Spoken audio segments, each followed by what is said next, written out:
Now let's start our first class for class 11 accountancy, and we should begin our classes with the theoretical aspect of accounting, and our first chapter is introduction of accounting. देखो, यूं तो सब जानते हैं कि accountancy एक practical subject है, लेकिन प्रैक्टिकली कोई सम को करने के लिए भी आपको एक थ्योरी का बेस चाहिए। Without knowing the principles and the rules आप कभी भी कोई भी ट्रांजैक्शंस को रिकॉर्ड नहीं कर सकते। कोई भी बच्चा जब 11 में आता है तो अकाउंटेंसी उसके लिए एकदम नया सब्जेक्ट होता है, लेकिन कुछ कुछ बातें वो पहले से जान के आ जाता है। जैसे दो एस्पेक्ट होते हैं, one is the debit, one is the credit. उन चीजों में जाने से पहले हम लोग ये जानना जरूरी है कि अकाउंटिंग क्या होता है, अकाउंटेंसी क्या होता है, बुक कीपिंग क्या होता है। ये तीन टर्न पे ही मेरा ये पूरा क्लास रहेगा। सबसे पहला जो मैंने आपको समझाना जा रहा हूं वो है अकाउंटिंग। तो अकाउंटिंग होता क्या है, सुनना पड़ेगा। Accounting is a process of identifying and recording of financial transaction। देखो, अकाउंटिंग का मतलब क्या होता है, पहले आप आइडेंटिफाई करो, रिकॉर्ड करो, किसको, एक ट्रांजैक्शन को। देखो, ट्रांजैक्शन वर्ड का मतलब होता है लेन देन। अब लेन देन बहुत तरह का होता है, जरूरी नहीं कि हर लेन देन को ही आप रिकॉर्ड करते हैं। अगर आपने अपने दोस्त को कोई बुक दे दिया, या आपने अपने दोस्त से कोई म्यूजिकल इंस्ट्रूमेंट ले लिया बजाने के लिए, या कोई भी चीज आपने ली, तो वो फाइनेंशियल ट्रांजैक्शन नहीं है। तो कहने का मतलब है उस चीज को आप रिकॉर्ड नहीं कर सकते। तो रिकॉर्ड किसको करते हैं सर? देखो, क्योंकि हम हमेशा अकाउंटिंग की बात करते हैं, तो अकाउंटिंग में सबसे बड़ा चीज होता है बिजनेस। तो बिजनेस करेंगे तो अकाउंटिंग करेंगे। बिजनेस में रोज बहुत सारे फाइनेंशियल ट्रांजैक्शंस होते हैं, जैसे परचेज करना, सेल करना, रेंट देना, सैलरी देना, और भी तरह तरह की चीजें बिजनेस में रोज होती हैं, जिसको हमको रिकॉर्ड करना पड़ता है। तो रिकॉर्ड करने से पहले आपको ये जरूरी जान लेना है, आइडेंटिफाई करना कि जो चीज मैं रिकॉर्ड करने जा रहा हूं क्या वो एक ट्रांजैक्शन है या नहीं है। अब कौन सा transaction sir? Financial transaction, that is उसमें मनी इन्वॉल्व है या नहीं है। तो पहला बात यहां से शुरू होता है, अकाउंटिंग एक ऐसा प्रोसेस है जहां पे एक फाइनेंशियल ट्रांजैक्शन को पहले हम आइडेंटिफाई करते हैं, whether it is worth to record और नॉट। फिर उसको समराइज करते हैं और कम्युनिकेट करते हैं इस इंफॉर्मेशन को अपने यूजर्स को। ठीक है, अब हमारे यूजर्स कौन कौन होते हैं? ओनर हो सकते हैं, इंटरनल और एक्सटर्नल दो तरह के यूजर होते हैं। ओनर जो इंटरनल है, एम्प्लॉइज हो सकते हैं, इन्वेस्टर्स हो सकते हैं, क्रेडिटर्स हो सकते हैं। क्रेडिटर्स, इन्वेस्टर्स, ये सब क्या होते हैं मैं इसके बाद वाली वीडियोस में आपको बताऊंगा। हर एक टर्मिनोलॉजी का मतलब क्या होता है और अकाउंटेंसी में उसको किस रिस्पेक्ट में यूज किया जाता है, हम उसमें आपको क्लियरली डिफाइन करेंगे। लेकिन अब आते हैं इसकी फीचर्स में। देखो, डेफिनेशन से ही हमको बहुत सारी चीजें मिल जाती हैं। हमारा अभी पूरा फोकस एक ही चीज पे है कि अकाउंटिंग होता क्या है। तो अकाउंटिंग का पहला मतलब होता है सर आइडेंटिफाई करना। क्या मतलब होता है पहला? आइडेंटिफाई। क्या आइडेंटिफाई करना है? Financial transaction and events. तो सबसे पहले मेरा काम है कि कोई भी ट्रांजैक्शन को देखकर पहले ये समझना कि वो फाइनेंशियल ट्रांजैक्शन है या नहीं। तो सर फाइनेंशियल ट्रांजैक्शन है या नहीं कैसे समझेंगे? जब उसमें मनी का इन्वॉल्वमेंट होगा, अगर उसका कोई वैल्यू होगा जहां पे मुझे ऐसा लगता है कि मैंने ये ट्रांजैक्शन ऐसा किया, या तो मुझे पैसा मिलने वाला है, या तो मुझे पैसा देना है, या मैंने दे दिया है, या मैंने ले लिया है। तो मनी का अगर इन्वॉल्वमेंट है और वो रिलेटेड टू आवर बिजनेस है, तो उसको हम रिकॉर्ड करते ही हैं। तो यहां पे देखो मैंने लिखा है, accounting records only those transactions and events which can be measured in monetary terms. तो जो चीज हम मॉनेटरी टर्म्स में मेजर कर सकते हैं उसको आइडेंटिफाई करना, पहला काम आप ये करेंगे।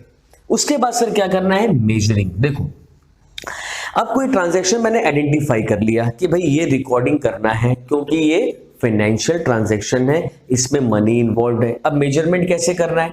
तो देखो, मेजरिंग का मतलब ये होता है कि जो भी ट्रांजैक्शन है उसको एक कॉमन मेजरमेंट यूनिट पे रिकॉर्ड करना है।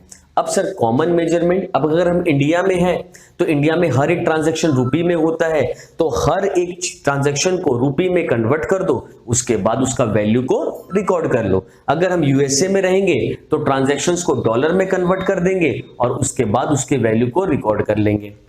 थर्ड आता है रिकॉर्डिंग। अब देखो, रिकॉर्डिंग का मतलब क्या है? तो सोचो, हमने अपना बिजनेस किया, बिजनेस में हमने एक चीज परचेज कर ली, अब इसको तो रिकॉर्ड करना है। तो सर ये आइडेंटिफाई कर लिया मैंने, कर लिया, उसका वैल्यू भी निकाल लिया। सोचो 10,000 का सामान मैंने खरीदा, तो 2 काम तो सर हो गए। थर्ड काम क्या है? रिकॉर्ड। अब रिकॉर्ड करेंगे कैसे? तो रिकॉर्ड करने का एक प्रॉपर तरीका होता है। ऐसे नहीं खाली बुक ले लिए, कॉपी ले ली, उसमें लिख दिए 1 अप्रैल को मैंने इससे इतना सामान खरीदा, ऐसे नहीं रिकॉर्ड करते। रिकॉर्ड करने का एक प्रॉपर वे होता है और उस वे को हम लोग रिकॉर्ड करते हैं जर्नल में। जर्नल एक चैप्टर है जो बाद में आपको पता चलेगा, और हमारा एक बुक ऑफ अकाउंट है जिसमें हम डेट वाइज एक क्रॉनिकल ऑर्डर मेंटेन करते हैं कि हर एक दिन हमारे बिजनेस में क्या हुआ। तो उसका रिकॉर्डिंग जो होता है वो जर्नल में होता है। जो बच्चे आईसीएसई या आईसी में रहते हैं उनको क्लास 9 में जर्नल के बारे में थोड़ा सा पता रहता है, लेकिन सीबीएसई के स्टूडेंट्स को उसको पता नहीं रहता। ठीक है, तो जर्नल हम बाद में सीखेंगे। एक चैप्टर है जिसमें मैं आपको सिखाऊंगा कैसे एक ट्रांजैक्शंस को रिकॉर्ड किया जाता है, जो आपका डेबिट और क्रेडिट का कॉन्सेप्ट में आता है। अब जर्नल में तो रिकॉर्डिंग सर हो गया। रिकॉर्डिंग करने के बाद अब क्लासिफाई करना है। क्लासिफाई वर्ड का मतलब क्या होता है? जो चीजें या जो ट्रांजैक्शन एक ही नेचर की हैं। सोचो परचेस किया, अब परचेस तो आदमी एक बार नहीं करता, परचेस हो सकता है महीने भर में 5 बार करता है और साल भर में 25 बार करता है। तो जितने भी मेरे परचेस के ट्रांजैक्शन होंगे वो मैं एक जगह क्या कर दूंगा? इकट्ठा कर दूंगा। वैसे सेल के ट्रांजैक्शन में क्या करूंगा? एक जगह पे इकट्ठा कर दूंगा। अगर मैं अपनी बिल्डिंग के रेंट भरता हूं तो 12 बार मैं रेंट भरूंगा, क्योंकि मंथली रेंट अगर मैंने भरा है तो रेंट के सारे ट्रांजैक्शन एक जगह कर दूंगा। तो ये जो क्लासिफाई करते हैं इसके लिए हम लोग को लेजर्स बनाने पड़ते हैं, अकाउंट जिसको हम लोग कहते हैं। और लेजर भी हमारा जर्नल के बाद का ही एक चैप्टर है जो मैं आपको सिखाऊंगा कैसे साल भर में या महीने भर में एक ही तरह के ट्रांजैक्शन सारे के सारे एक जगह पे कैसे इकट्ठा हो जाते हैं, और आपको फाइनली वहां से पता भी चल जाता है कि पूरे महीने या पूरे साल में आपने टोटल कितने रुपए के सामान खरीदे हैं और कितने रुपए के सामान बेचे हैं। नेक्स्ट आता है आपका समराइजिंग। देखो समराइजिंग का मतलब क्या होता है? अब साल भर में कितने सामान हमने खरीदे, कितने बेचे, हमारा फाइनेंशियल पोजीशन क्या है, ये जो समराइजिंग है। समराइजिंग के लिए हमारे 3 चैप्टर्स हैं। First is the trial balance. इसमें सारे अकाउंट जितने सारे लेजर्स हमने बनाए हैं उनके बैलेंसेस आपको एक स्टेटमेंट में मिल जाएंगे। फिर आप प्रॉफिट एंड लॉस बनाओगे और बैलेंस शीट, मतलब पूरे साल भर में मेरे को प्रॉफिट हुआ है या लॉस हुआ है, क्या क्या हमारे खर्चे रहे हैं, क्या क्या हमारे इनकम रही है, क्या क्या हमारे एसेट्स रहे हैं, क्या क्या हमारी लायबिलिटीज रही है। ये जो भी टर्म्स मैं यहाँ पे बोल रहा हूँ, एसेट्स क्या होता है सर, लायबिलिटीज क्या होता है, इसके बाद वाला चैप्टर है, इसीलिए मैं अभी डिटेल में नहीं जा रहा। उसके बाद है एनालाइजिंग। देखो एनालाइजिंग वर्ड का मतलब क्या है? अगर आप भी बिजनेस शुरू करते हो, पैसे लगाते हो, ट्रांजैक्शंस होते हैं, लेन देन होता है, खरीदना बेचना होता है, और साल भर के बाद एक रिपोर्ट तो बनाओगे ना कि हम सही रास्ते पे चल रहे हैं कि नहीं, हम प्रॉफिट अर्न कर रहे हैं कि नहीं, हमको लॉस हो रहा है कि नहीं। अगर प्रॉफिट हुआ तो क्या करने से प्रॉफिट हुआ, लॉस हुआ तो मैंने क्या गलत कर दिया जो मुझे लॉस हो गया। तो वो एनालाइजिंग करना बहुत जरूरी है, उससे इंटरप्रिटेशन करना whether we are moving on the right path और नॉट। और लास्टली ये सारे के सारे जो इंफॉर्मेशन हमने गैदर किए, जो डेटा गैदर किए, साल भर में क्या परचेज हुआ, क्या सेल हुआ, कितने कैश में बेचे, कितना कैश में सेल किया, ये सारे के सारे हम कम्युनिकेट करते हैं किसको? हमारे यूजर्स को। जो मैंने पहले ही कहा, अगर सोल प्रोप्राइटर बिजनेस है तो ओनर को पता चलता है, पार्टनरशिप है तो पार्टनर्स को पता चलता है, जॉइंट स्टॉक कंपनी अगर है तो हमारे शेयर होल्डर्स को पता चलता है regarding the financial position and the profitability earning capacity of our company. Now second question is objectives of accounting. देखो ऑब्जेक्टिव्स ऑफ अकाउंटिंग का मतलब है हम अकाउंटिंग क्यों करते हैं। देखो पहला पॉइंट मैंने लिखा है मेंटेनिंग द फाइनेंशियल रिकॉर्ड्स। देखो मैं बार बार आपको समझाता हूं, जब आप एक बिजनेस करते हैं तो साल में 365 डेज होते हैं, और मोर और लेस आपका हर एक दिन कुछ ना कुछ ट्रांजैक्शन तो होता है। अब ये सारे ट्रांजैक्शन को अपने ब्रेन में फीड करना इतना आसान नहीं होता, क्योंकि हो सकता है जब आपका बिजनेस बड़ा हो तो वहां पे एक दिन में न्यूमरस ट्रांजैक्शंस होते हैं। तो आपको क्या करना है, इन सारे ट्रांजैक्शंस को प्रॉपरली रिकॉर्ड करने हैं प्रॉपर बुक्स ऑफ अकाउंट में, ताकि आपको आगे चलकर कभी भी कोई भी दिन का कोई भी ट्रांजैक्शन अगर रिवील करना है तो आप आराम से उसको देखकर जान सकते हैं कि किस दिन आपने क्या किया। तो इसलिए बहुत जरूरी है कि आप मेंटेन करें फाइनेंशियल रिकॉर्ड्स को कि किस दिन आपने क्या किया। सेकेंड पॉइंट देखो यहां पर है determining of profit and loss. देखो अब बिजनेस कर रहे हैं तो ऑब्वियसली प्रॉफिट या लॉस उसकी सबसे बड़ी चिंता रहती है। अब प्रॉफिट लॉस होने के लिए हमको एक इनकम स्टेटमेंट बनाना पड़ेगा। अब हर एक स्टेटमेंट के दो साइड होंगे जो मैं आगे चल के आपको बताऊंगा। एक होगा डेबिट साइड और एक होने वाला है क्रेडिट साइड। डेबिट में यूजुअली हम सारे खर्चों को रिकॉर्ड करते हैं, ठीक है, और क्रेडिट में सारे इनकम को। तो हमने बिजनेस से क्या कमाया, तो जनरली हर एक बिजनेसमैन या हर एक ऑर्गेनाइजेशन क्या चाहता है कि क्रेडिट हमेशा मेरा क्या रहे, ज्यादा रहे। जितना ज्यादा क्रेडिट रहेगा मतलब इनकम उतना ज्यादा होने वाला है, और हमारा खर्चा जितना कम रहे तो दोनों को माइनस करने से ही मेरा क्या आएगा, प्रॉफिट आएगा। लेकिन कभी अगर ऐसा देखा गया कि हमारा इनकम कम है और खर्चे ज्यादा हैं, तो ये दोनों मिलकर आपको क्या देने वाले हैं, लॉस। तो ये चीज डिटरमाइन करना weather a firm is earning profit और लॉस, आपको एक स्टेटमेंट प्रिपेयर करना होगा। उस स्टेटमेंट के दो साइड होंगे, one is the debit, the other one is the credit. सारे खर्चों को आप डेबिट में रिकॉर्ड करोगे और सारे इनकम को क्रेडिट में। रिकॉर्डिंग क्या होता है वो आने वाले चैप्टर्स में बताऊंगा, कैसे चीजों को लिखी जाती है अकाउंटेंसी में, क्या डेबिट होता है, क्या क्रेडिट होता है, क्योंकि जस्ट एक थ्योरेटिकल एस्पेक्ट है। तो आपको बस इतना समझ लेना है कि जनरली सारे खर्चों को हम डेबिट में लिखते हैं और सारी इनकम्स को हम क्रेडिट में। और क्रेडिट अगर ज्यादा हो जाए, यानी इनकम ज्यादा है और खर्चा कम, तो ऑब्वियसली हम प्रॉफिट कमा रहे हैं, और खर्चा अगर ज्यादा है और इनकम कम, तो obviously we are incurring losses. Third point है डिटरमाइनिंग द फाइनेंशियल पोजीशन। देखो अब कंपनी का फाइनेंशियल पोजीशन की बात आती है, तो देखो खाली प्रॉफिट कमाना ही सफिशिएंट नहीं होता है, क्या उसके बारे में जानना ही सफिशिएंट नहीं होता है। हमको एक बैलेंस शीट बनाना पड़ता है जहां पे हम प्रॉपरली ये जान पाते हैं कि हमारे कौन कौन से एसेट्स हैं। एसेट्स माने प्रॉपर्टीज हो सकती हैं, जैसे land, plant, building, debtors, stock. तो हमारे पास कितना का स्टॉक है, कितने लोगों से हम पैसे पाते हैं, हमारे बैंक में कितना पैसा, ये सब आपके एसेट्स होते हैं।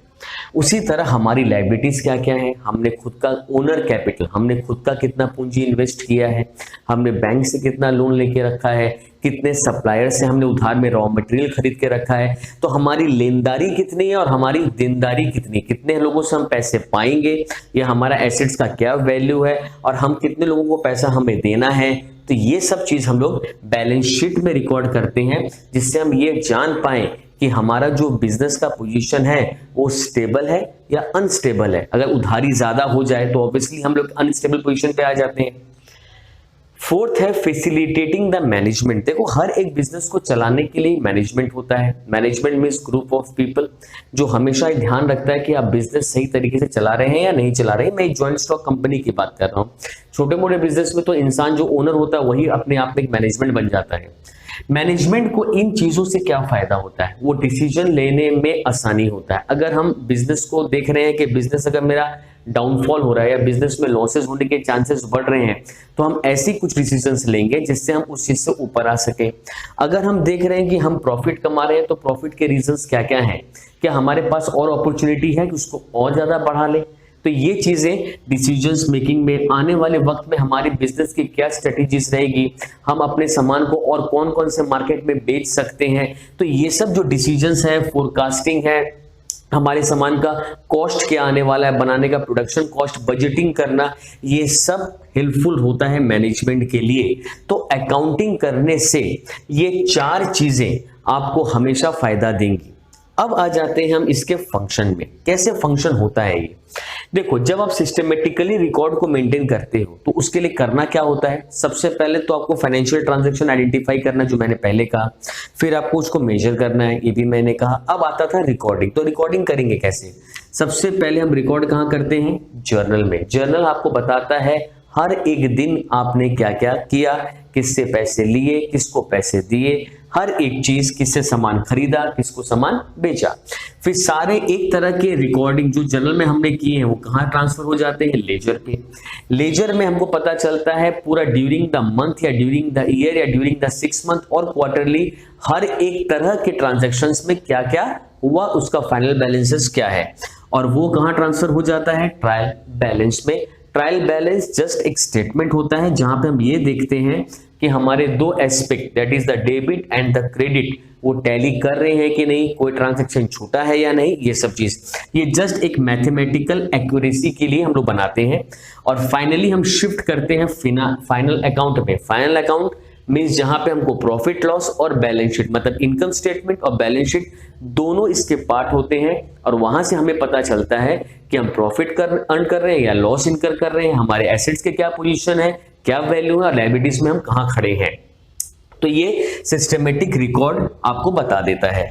फिर ये सारे हमारे जो रिजल्ट्स आएंगे, whether we are in profit और लॉस, एसेट्स, लायबिलिटीज, ये सब हम क्या करते हैं, इंटरेस्टेड पार्टीज को सुनाते हैं। हमारे बिजनेस के इंटरेस्टेड पार्टीज दो ही होते हैं, एक इंटरनल और एक्सटर्नल। इंटरनल में ओनर हो सकते हैं, एम्प्लॉयज हो सकते हैं, क्योंकि एम्प्लॉयज की सैलरी बोलो, बोनस बोलो, वो सब कुछ डिपेंड करता है बिजनेस के फंक्शन पर। बिजनेस स्मूथली रन कर रहा है कि नहीं कर रहा है, ओनर्स को प्रॉफिट हो रहा है कि नहीं हो रहा है, क्रेडिटर्स जो हमारे बाहर के जो सप्लायर्स होते हैं, जो इन्वेस्टर्स होते हैं, जो बैंक्स होते हैं, उनको भी पता चलना चाहिए कि जिस बिजनेस में उन्होंने पैसे लगाए हैं या जिस बिजनेस को उन्होंने उधार दिया है वो बिजनेस सही चल रहा है कि नहीं चल रहा है। फिर आता है मीटिंग द लीगल रिक्वायरमेंट। देखो ये सारे चीजें जब आप अकाउंटिंग ठीक से मेंटेन करते हैं तो साल के एंड में आप सब जानते हो कि हर एक कंपनी को कुछ टैक्सेस गवर्नमेंट को पे करने होते हैं। तो साल भर में आपने कितना सेल किया उससे आप सेल्स टैक्स निकाल सकते हो, साल भर में आपने कितना प्रॉफिट अर्न किया उससे आप इनकम टैक्स निकाल सकते हो। तो ये जो टैक्स के कैलकुलेशन है विदाउट मेंटेनिंग सिस्टमेटिक रिकॉर्ड कभी भी आप नहीं निकाल सकते। और लास्ट है प्रोटेक्टिंग द बिजनेस एसेट्स। देखो अगर आप अपना प्रॉपर रिकॉर्ड मेंटेन करते हैं, अगर हर एक चीज को प्रॉपरली रिकॉर्ड करते हैं तो आपके कंट्रोलिंग के मेजर्स भी सही होते हैं। कैसे हमारे एसेट्स को कंट्रोल करना है, कैसे हमारे एसेट्स को यूज करना है, क्या उनका वैल्यू ज्यादा तो कम नहीं हो रहा है, तो ये सब चीज आपको पता चलती है फंक्शंस ऑफ अकाउंटिंग पे। तो ये था हमारा objective and functions of accounting. Now let's start with advantages and the limitations. देखो अकाउंटिंग के एडवांटेज क्या है, क्योंकि आपने ऑब्जेक्टिव्स पढ़ ही लिए हैं, फंक्शंस पढ़ ही लिए हैं, तो बहुत सारे पॉइंट्स आपको क्लियर हो चुके हैं वहां से, लेकिन फिर भी मैं लिख देता हूं एडवांटेजेस ऑफ अकाउंटिंग। देखो पहला है फिनेंशियल इंफॉर्मेशन अबाउट बिजनेस। तो फाइनेंशियल इंफॉर्मेशन का मतलब ही क्या है, कंपनी प्रॉफिट कर रहा है या लॉस, कंपनी का एसेट है या लायबिलिटीज, ये सारे इंफॉर्मेशंस आपको कहां से मिल जाती है, फाइनेंशियल ट्रांजैक्शन से। तो जो आप टाइम टू टाइम क्या करते हैं, रिकॉर्ड करते हैं। असिस्टेंस टू मैनेजमेंट, ये भी मैंने पहले आपको समझाया है। असिस्टेंस टू मैनेजमेंट का मतलब है मैनेजमेंट को बड़ा सुविधा होता है जब इस तरह के अकाउंट्स आप मेंटेन करते हैं, डिसीजंस लेने में, आने वाले वक्त के लिए प्लानिंग करने में, ताकि हमको बिजनेस में क्या स्ट्रेटेजीज बनानी है ताकि आने वाले वक्त में हम बिजनेस को और आगे ले जा सकें। अब देखो कुछ नई चीजें, रिप्लेस मेमोरी।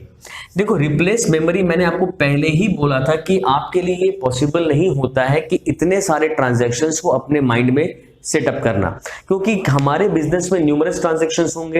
हर एक दिन बंदा ने क्या किया, नहीं किया, किससे लिया, किसको दिया, क्या प्रोडक्शन में दिया, कितना मेरा स्टॉक है, मेरा मशीन कितना घंटा चला, नहीं चला, ये सारी चीजों को रिकॉर्ड करना बहुत जरूरी है। क्योंकि टाइम टू टाइम जब इन चीजों को आपको देखना पड़ेगा, यूज करना पड़ेगा, तो आपको पता चलेगा कि मेंटेनेंस करना, रिकॉर्ड कितना जरूरी होता है। सपोज मैं एक एग्जांपल लेता हूं, आपने एक एम्प्लॉय को रखा था on the piece rate basis. Piece rate basis का मतलब होता है कि उस बंदे को आप जो सैलरी देते हैं डिपेंड करता है उसको कितना आप प्रोडक्शन कर रहा है। अगर आपने ये रिकॉर्ड मेंटेन नहीं किया हुआ कि हर एक दिन उसने कितना प्रोडक्शन किया है, तो at the end of the month जब उसको सैलरी देने का बात आएगा तो आप कंफ्यूज हो जाएंगे और आप दोनों में क्या हो जाएगा, रिफ्ट हो सकता है। उसने वो कहेगा मैंने 100 बनाए, आपने कहा आप तुमने 90 बनाया है। तो अगर उसको प्रॉपरली आप डेली वे में रिकॉर्ड कर लेते तो at the end of the month आपको उसको सैलरी देने में कोई दिक्कत नहीं होता। इसीलिए मेंटेनेंस ऑफ फाइनेंशियल रिकॉर्ड इतना ही जरूरी है ताकि आपका मेमोरी को क्या कर दे, वो रिप्लेस कर दे, इन द सेंस आपके पास टाइम टू टाइम वो रिकॉर्ड रहेंगे।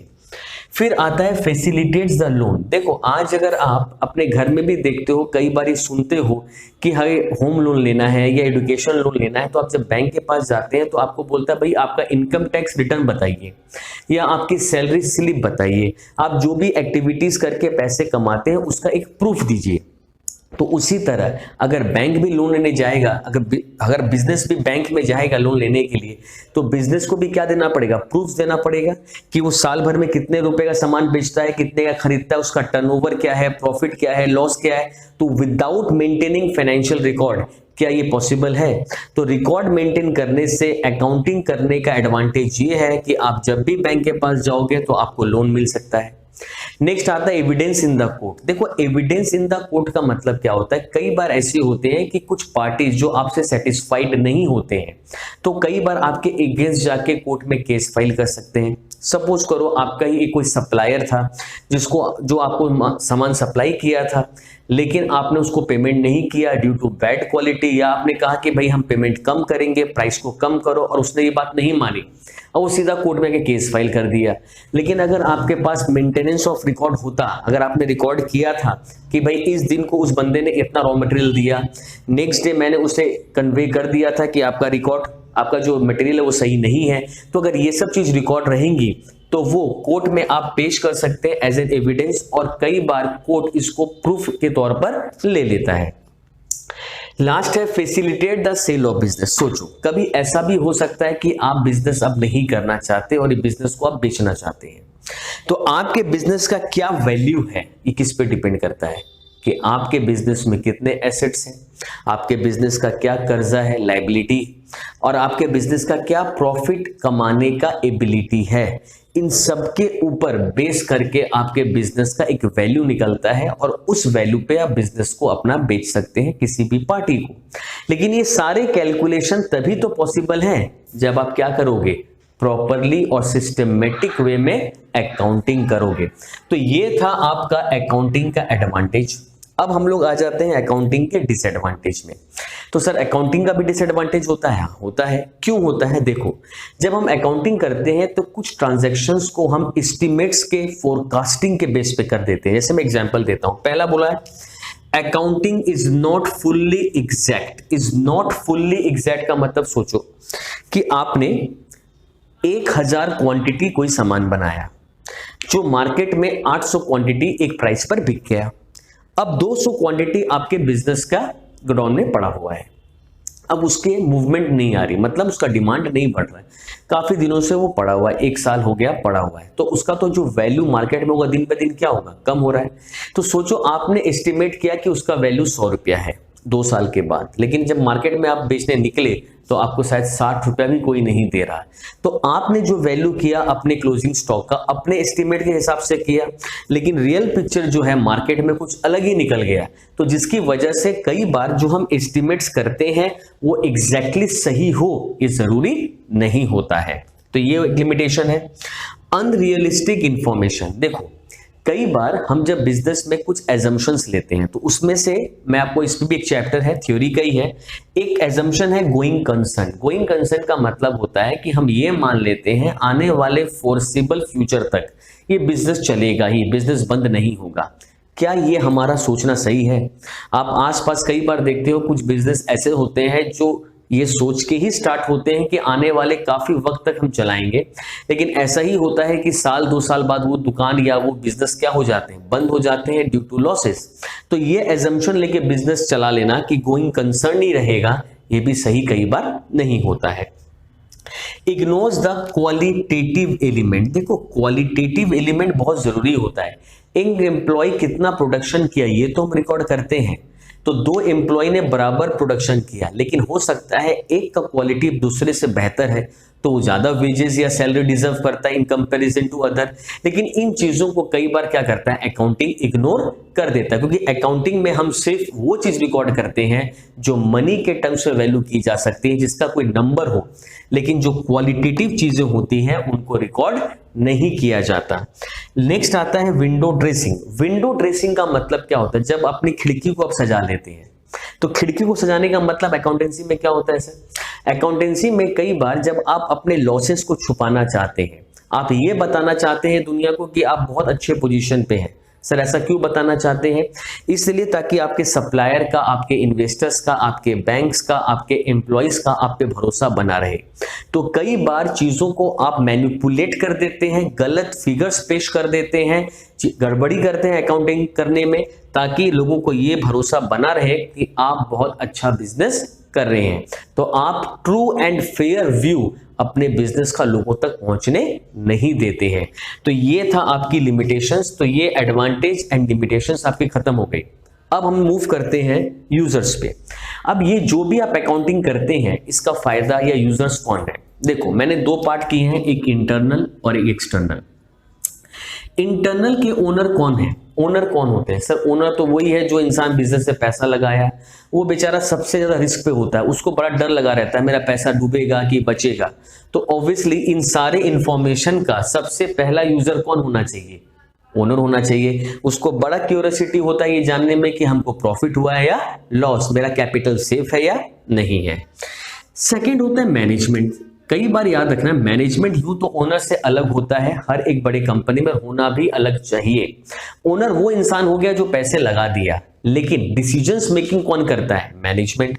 तो मैनेजमेंट को भी ये जानने में लगा रहता है कि भाई जो डिसीजंस मैंने लिए बिजनेस को चलाने के लिए साल भर में, क्या वो डिसीजन सही थे? क्या हमने जो स्ट्रेटेजीज बनाई क्या वो सही बैठी?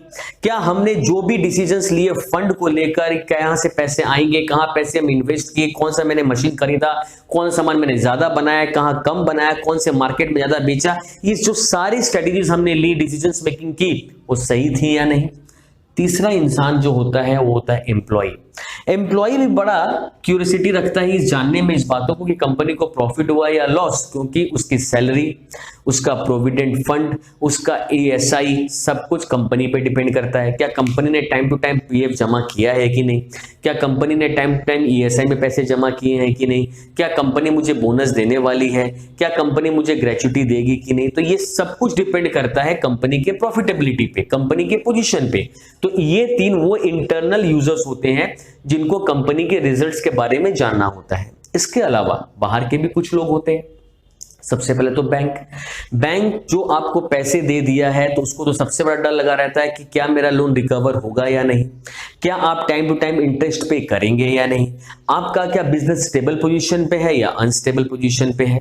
उसी तरह इन्वेस्टर्स जो आपके कंपनी में पैसे लगा के रखे हैं तो उनका क्या पैसा सिक्योर्ड है या नहीं, क्या उनको रेगुलर डिविडेंड मिलेगा या नहीं। फिर आता है क्रिएटर सोचता है कि भाई मैंने तो सप्लाई कर दिया सामान, अब हमको टाइमली पेमेंट मिलेगा कि नहीं, हमको टाइम से ऑर्डर मिलेगा या नहीं। क्लियर है? और गवर्नमेंट, आप सारे एक्टिविटीज लीगली करते हैं कि नहीं, कोई भी अनएडल्टरेटेड या एडल्टरेटेड सामान तो नहीं बेचते हैं आप, आपको टाइमली टैक्सेस पे करोगे या नहीं। तो ये सब चीजें होती हैं इंटरनल और एक्सटर्नल यूजर्स के लिए। अब फाइनेंशियल अकाउंटिंग के अलावा अकाउंटिंग की 3 ब्रांचेस हैं, जिसमें एक तो फाइनेंशियल अकाउंटिंग ही होता है, 2 और भी आ जाती हैं, कॉस्ट और मैनेजमेंट। ये क्या होते हैं सर? देखो फाइनेंशियल अकाउंटिंग तो मैंने आपको बता दिया क्या क्या सर। पहले आइडेंटिफाई कर लो, आइडेंटिफाई कर लेना है, फिर क्या कर लेना है, मेजरमेंट कर लेना है, फिर क्या कर लेना है, रिकॉर्डिंग कर लेना है, फिर क्या कर लेना है, क्लासिफाई कर लेना है।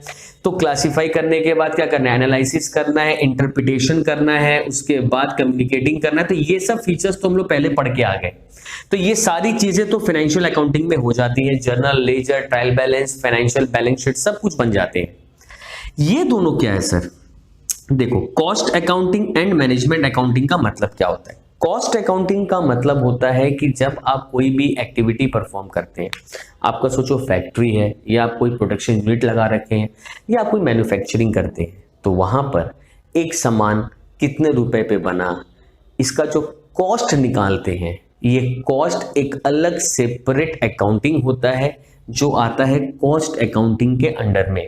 इसमें कितना मटेरियल लगा, किस किस लेबर ने काम किया, क्या कितना फ्यूल लगा, कितना ऑयल लगा, कितना टाइम कंज्यूम हुआ, एवरीथिंग इन लोग के अंडर में रिकॉर्डिंग होता है, जहां से आपको प्रॉपरली ये पता चलता है कि एक सामान का कॉस्ट क्या है, ताकि आप मार्केट में जब उसको बेचने निकलोगे तो उसका जो प्राइस का डिसीजंस है वो इस कॉस्ट के बेस पे ही आप ले पाते हो। फाइनली और लास्ट टॉपिक इस मैनेजमेंट अकाउंटिंग का, इस टॉपिक का, वो है मैनेजमेंट। देखो मैनेजमेंट तो मैंने बार बार कहा, आपका वही कहानी है, डिसीजन मेकिंग। फाइनेंशियल अकाउंटिंग से प्रॉफिटेबिलिटी पता चल जाती है, कॉस्ट अकाउंटिंग से हमको कॉस्ट पता चल जाता है, और इन सब इंफॉर्मेशन को मैनेजमेंट यूज करता है अपने डिसीजन मेकिंग के लिए। तो ये था आपका advantage, disadvantages, users and the branches. The last topic of our chapter 1, that is bookkeeping, accountancy and their difference। देखो bookkeeping क्या होता है? बुककीपिंग वो ब्रांच है जो आपको रिकॉर्ड करने में आसानी करता है, मीन्स आपको एडुकेट करता है कि कैसे रिकॉर्ड्स बनाने जाते हैं, कैसे ट्रांजैक्शंस को रिकॉर्ड किया जाता है। यहाँ पर वही 4 चीजें जो हम अकाउंटिंग में सीखे थे that is identification, measurement, recording and classifying. ये 4 स्टेप जाके ही बुक कीपिंग क्या हो जाता है, खत्म हो जाता है। तो एनालाइजिंग, इंटरप्रिटेशन, कम्युनिकेशन, ये सब चीजें बुक कीपिंग के पार्ट नहीं होती हैं। और अकाउंटेंसी तो सिस्टम ऑफ नॉलेज है जिसपे अकाउंटिंग बेस्ड है। मतलब जो आप अकाउंटिंग करते हैं भाई, डेबिट होगा या क्रेडिट होगा, ये कहाँ लिखा है, ये अकाउंटेंसी। तो अकाउंटेंसी में प्रिंसिपल्स हैं, थियोरीज हैं, जिसके बेस पर हम अकाउंटिंग करते हैं। मतलब क्या, अगर कोई क्रिकेटर क्रिकेट खेलने सीख रहा है तो उसको स्ट्रेट डाइव कैसे मारनी, ये कहाँ लिखा हुआ है, ये क्रिकेट की किताब में लिखी हुई है। तो अकाउंटेंसी वही प्रिंसिपल्स हैं, वो थियोरीज हैं जिनके बेस पर हम अकाउंटिंग सीखते हैं। तो ये था बुक कीपिंग और अकाउंटेंसी का डेफिनेशन। देखो मैंने लिख भी दिया यहाँ पे, अकाउंटेंसी का सिस्टमेटिक नॉलेज है अकाउंटिंग का। ये डील करता है वेरियस एस्पेक्ट से, ये बताता है कैसे और व्हाई, क्यों और कैसे हमको बुक्स ऑफ अकाउंट्स मेंटेन करते हैं, कैसे उनको समराइज करना है और कैसे कम्युनिकेट करना है। तो ये हर एक चीजें हमको कहां से पता चलती हैं, अकाउंटेंसी से। तो अकाउंटेंसी में हमको सारी नॉलेजेस मिल जाती हैं जिसके बेस पर हम अकाउंटिंग करना सीखते हैं। और आज का हमारा last topic that is the difference. बहुत ही इंपॉर्टेंट क्वेश्चन है। देखो डिफरेंस में बुक कीपिंग एक नैरो टर्म है। क्यों नैरो टर्म है, क्योंकि इसमें सिर्फ 4 स्टेप्स फॉलो होते हैं, that is identification, measurement, recording and classifying. यहां से आपको ये नहीं पता चलता है कि बिजनेस प्रॉफिट कर रहा है कि लॉस कर रहा है, कि बिजनेस का क्या फाइनेंशियल पोजीशन है। ये सारी चीजें आपको कहां पता चलती है, अकाउंटिंग में। तो अकाउंटिंग भी कंपैरेटिवली नैरोवर है। मतलब ये बुक कीपिंग के कॉन्सेप्ट में तो ब्रॉडर है, लेकिन अकाउंटेंसी के कॉन्सेप्ट में ये थोड़ा सा नैरोवर होता है, क्योंकि यहां पर हम अकाउंटेंसी के रूल्स एंड रेगुलेशंस को फॉलो करते हैं, प्रिंसिपल्स और थ्योरीज को फॉलो करके अकाउंटिंग करते हैं। तो ऑब्वियसली इससे भी बड़ा टर्म कौन सा बनता है आपका, अकाउंटेंसी। ये ब्रॉडर टर्म है, इसमें सारे प्रिंसिपल्स, थ्योरीज एंड सिस्टम्स लिखे हुए हैं कि कैसे ट्रांजैक्शंस को आइडेंटिफाई करना है, कैसे ट्रांजैक्शंस को रिकॉर्ड करना है, कैसे उसको क्लासिफाई करना है, कैसे समराइज करना है, कैसे इंटरप्रिटेशन करना है, कैसे कम्युनिकेशन करना है। तो कहने का मतलब है कि हर एक चीजें आपको अकाउंटेंसी में लिखी हुई है और जिसके बेस पर हम अकाउंटिंग करते हैं। बुक कीपिंग एक प्राइमरी स्टेज है, क्योंकि यहां पे सिर्फ हम आइडेंटिफाई कर लेते हैं, मेजरमेंट कर लेते हैं, रिकॉर्डिंग कर लेते हैं और क्लासिफाई कर लेते हैं। इसके बाद के जो 3 स्टेप होते हैं, समराइजिंग करना, एनालिसिस और इंटरप्रिटेशन करना और कम्युनिकेटिंग करना, ये अकाउंटिंग में होता है। और इन दोनों को अगर आप जोड़ दें तो अकाउंटेंसी पूरा एक कंप्लीट प्रोसेस बनकर आपके सामने उभरता है। और फाइनल है, बुक कीपिंग किस पे डिपेंड करता है, correct recording. Sir correct recording का मतलब सोचो, अब आप एक अकाउंटेंट हैं, आपको मैंने दिया भाई आज ये सामान हमने खरीदा बेचा, इसको रिकॉर्ड कर लो, आप ले लिए। तो रिकॉर्ड करने के लिए आपको तो एक एविडेंस चाहिए, आप उस एविडेंस में जो डिजिट्स लिखे हैं, जो न्यूमेरिकल फिगर्स लिखे हैं, उसी को तो रिकॉर्ड करोगे। तो अगर वो चीजें ही गलत लिखेंगे तो आपका रिकॉर्डिंग भी क्या होने वाला है, गलत। तो इसीलिए बोल रहा है कि बुक कीपिंग हमेशा डिपेंड किस पे करता है, करेक्ट रिकॉर्डिंग पर। अकाउंटिंग किस पे डिपेंड करता है, बुक कीपिंग पर, क्योंकि बुक कीपिंग के बाद ही जो 3 स्टेप हैं, समराइजिंग करना, इंटरप्रिटेशन करना या कम्युनिकेशन करना स्टार्ट होता है। और अकाउंटेंसी इन दोनों पे डिपेंड करता है। तो ये था आपका chapter 1 introduction of accounting of class 11। और इस चैप्टर में देखो खाली पूरा थियोरी ही था, लेकिन थियोरी आपके लिए बहुत इंपॉर्टेंट है ताकि आप ये जान सको कि बुक कीपिंग क्या होता है, अकाउंटिंग क्या होता है, अकाउंटेंसी क्या होता है, यूजर्स किसे कहते हैं, लिमिटेशंस क्या है, एडवांटेज क्या है। और रिगार्डिंग इस चैप्टर के आपको कोई भी प्रॉब्लम हो, क्योंकि आपकी एक बिगिनिंग हो रही है, क्योंकि एग्जाम्स सारे कैंसिल हो चुके हैं, तो आपको एक नया बिगिनिंग करना है, एक फ्रेश स्टार्ट करना है। तो थियोरीज को अपने कॉपी में नोट डाउन करो, उसको याद करो, ताकि आप वेरियस टर्म्स जो आपके अकाउंटेंसी में यूज होंगे उनके साथ आप जान पाओ कि उनकी क्या मीनिंग होती है और क्या नहीं। इसीलिए कोई भी प्रॉब्लम हो रिगार्डिंग दिस चैप्टर आप मेरे को कमेंट सेक्शन बॉक्स में बता सकते हो।